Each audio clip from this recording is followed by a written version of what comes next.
Bukas na aklat sa publiko ang away-bating relasyon ng mag-amang Freddie at Megan Aguilar na ilang taon na rin ang itinakbo. Sa away-bating relasyon ng mag-ama, muling nanaig ang pagmamahal ng mga ito sa isa't isa at tinapos ang anumang hidwaang namagitan sa kanila kamakailan lang. Narito ang mga detalye. The Philippine Showbiz List presents detalye sa pagbabati ni Freddie at Megan Aguilar. Megan-Freddie rift. Taong 2014, unang beses na nabalitang mayroong hindi pagkakaunawaan sina Megan at Freddie Aguilar. Sa interview noon, sinabi ni Megan na pinalaya siya kasama kanyang partner at mga anak sa bahay ng ama matapos ang kanilang pagtatalo na may kinalaman sa bulok na gulay at utang na nagkakahalaga ng 1,500 pesos. Isa pang dahilan ng sobrang pagkagalaiti ni Megan sa ama ay dahil hindi raw inisip nito na may 3 siyang anak, kabilang na ang 6 na buwan pa lamang noong baby niya. Maliban dito ay hindi rin sekreto ang hindi magandang relasyon ni Megan sa asawa ni Freddie na si Jovi na pinakasalan ni Freddie noon sa isang Muslim rite sa edad na 16 na taong gulang. Dahil dito ay tinawag niya ang ama na dirty old man. Ayon kay Megan, mas inuuna pa raw ng ama ang asawa nito kaysa sa kanya at mga apo nito. Ito rin daw anya ang dahilan kung bakit mas naging malayo ang loob niya sa kanyang ama at pati ang pagtatago nito ng pagkain sa kanila. Sa kabila ng pagtatakwil ni Megan sa ama at sa mga mabibigat na paratang niya laban dito, taliwas naman ito sa pinakita ni Freddie. Hindi siya nagsalita tungkol sa issue dahil sa pagmamahal niya sa anak. Bukas ang veteran singer sa paniwalang magkakaayos pa rin sila ni Megan, kahit pa nagsalita ito ng hindi nababalik sa poder niya. Inamin din niyang nasaktan siya sa mga sinabi ni Megan pero ayaw na raw niyang kalabanin pa ito. Mahal na mahal daw niya ang lahat ng kanyang mga anak na kahit na awayin man siya na kung sino man sa mga ito ay walang maririnig na anuman mula sa kanya. Ang kapakanan ni Megan ang inisip ni Freddie kaya pinili niya na manahimik. Sinisisi rin niya ang sarili dahil tingin daw niya ay may kasalanan din siya kung bakit nagaganon ang kanyang anak. Makalipas ang mahigit 1 taon sa isang TV interview noong June 2015 ay nasaksihan naman ng publiko ang pagtatagpo at pagkakaayos ng mag-ama. Kwento ni Megan na sa kasagsagan ng kanilang away ay pakiramdam niya ay naagrabyado siya ng husto pero kinalaunan ay lumambot na rin daw ang kanyang puso para sa ama.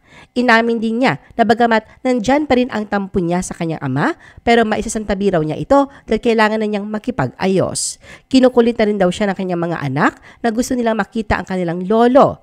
Isa rin daw yun sa dahilan kung bakit nagpakumbaba na siyang lumapit sa kanyang ama. Hindi nga niya napigilang maging emosyonal habang humihingi ng tawad sa ama at aminadong namimiss niya ito. Ayon kay Megan, na ang natutunan daw niya sa pangyayaring ito ay dapat manatili ang pagmamahal at pagpapatawad sa kanyang puso. Samantalang si Freddie naman ay buo ang naging pagtanggap sa pagbabalik ni Megan at sinabing hindi pa man nagsusorry ang anak sa kanya ay pinapatawad na niya ito. Giit niya na walang magulang na hindi nagmamahal sa kanilang supling. Bilang isang anak din anya ay nagdaan na rin siya sa pagkikipag-away noon sa kanyang ama at alam niyang kahit gaano kahigpit ang magulang minsan, alam niyang ang ginagawa ng mga ito ay para din sa kabutihan nila. Diin ni Freddie na kailangang balansihin ang mga bagay-bagay. Halimbawa anya na hindi naman daw pwedeng mabuhay na mas kasama ang barkada na pasarap at kung ano-anong ganap na puro chill at party-party lang. Sa nangyari sa kanila ni Megan, binigyang diin ni Freddie ang kahalagahan ng gabay ng mga magulang upang hindi tuluyang maligaw ng landas ang anak. Samantala, ang isa pang magandang pangyayari sa pagbabating yon ay ang pagkakasundo ni Megan at ng asawa ng kanyang ama. Megan asked help from her father. Ang inaakalang tuloy na maayos na relasyon ng mag-ama ay tila muli na namang nagkaroon ng hindi pagkakaunawaan. Noong January 2021, nag-post si Megan ng mensahe ng pangungulila para kay Freddie sa kanyang Instagram account. Dagdag pa ni Megan na hindi daw siya kasing tigas o lamig tulad ng inaakala sa kanya.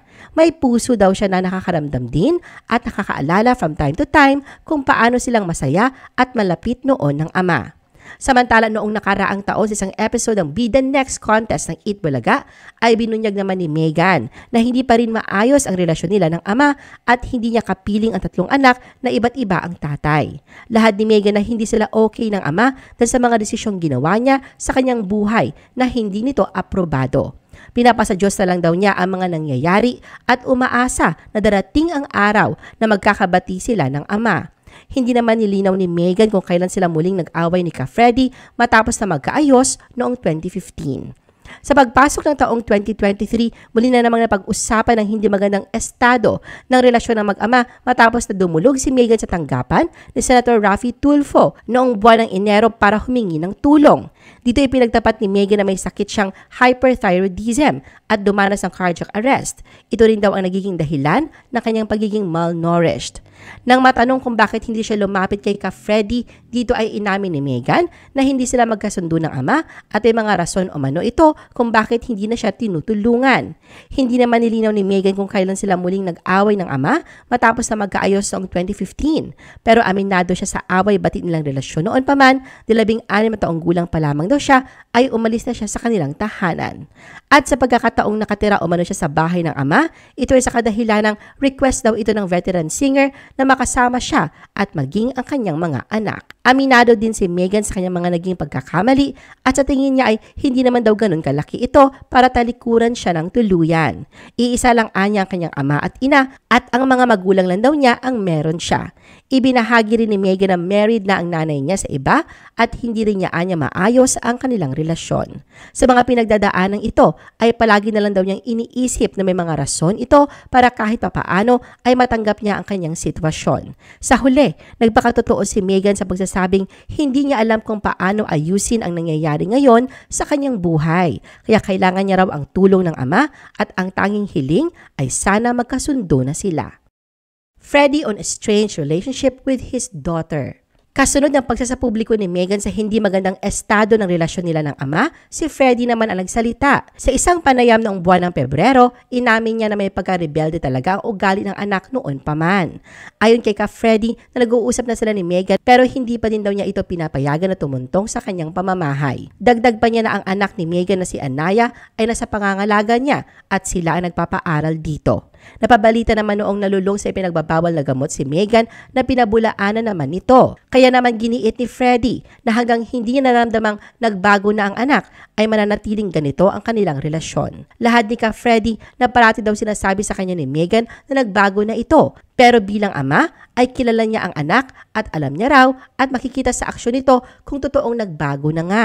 Kapag nakita niya raw ang pagbabagong yon, ay siya na raw mismo ang magsasabi kay Megan na talagang nagbago na ito. Megan removed the rights of family to touch her corpse. Sa pagtanggi ni Freddy na bigyan ng anumang tulong ang anak hanggat hindi niya ito nakitang nagbabago, isa namang buwelta ang nilabas ni Megan. Nakadagdag pa sa emosyon niya ang pag-atras ng pangakong tulong sa kanya ni Raffy Tulfo matapos niyang magpositibo sa droga. Kailangan daw muna niyang magpa-rehab at ayusin ang sarili bago siya tulungan. Dahil dito, sa pamamagitan ng Facebook Live noong buwan ng Marso, ay nagbanta ang emosyonal na si Megan na tatalo na lamang mula sa isang gusali upang mawakasan na lamang ang lahat. Samantala sa kanyang Facebook post, sinabi ni Megan na walang sino man sa kanyang mga magulang at kamag-anak ang pwedeng lumapit o humawak man lamang sa kanyang bangkay kung sakaling mawawala na siya sa mundong ibabaw. Sa tinurang ito ni Megan at sa pinagdadaanan ng relasyon nila ng ama, hindi mapigilang sariwain ng mga netizen ang iconic song ni Freddy na Anak dahil bagay na bagay raw ito sa kanilang dalawa. The Reconciliation. Walang mapagsidlan ng saya at pasasalamat si Megan dahil sa wakas ay nagkaayos na sila ng ama niyang si Freddy Aguilar. Sa kanyang Instagram post noong November 18, ibinahagi ni Megan ang larawan nila ni Freddy na magpunta siya sa bahay ng kanyang ama at ngiting-ngiti ang mga ito sa kanilang muling pagkikita.